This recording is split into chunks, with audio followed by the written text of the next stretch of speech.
Kapos ni sir, oh. Paayos na ano yan. Suspension. Tignan mo kung magkano ang singil. 500. O, kamo, si sir pa nahiya. Kuminsan na siya gumagawa yan. Bago lahat ng clutch niyan.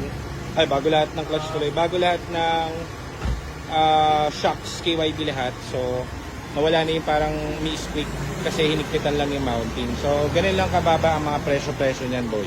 Ang dami ditong unit. Bumili ka na. Let's go. Ito yung lifetime na to.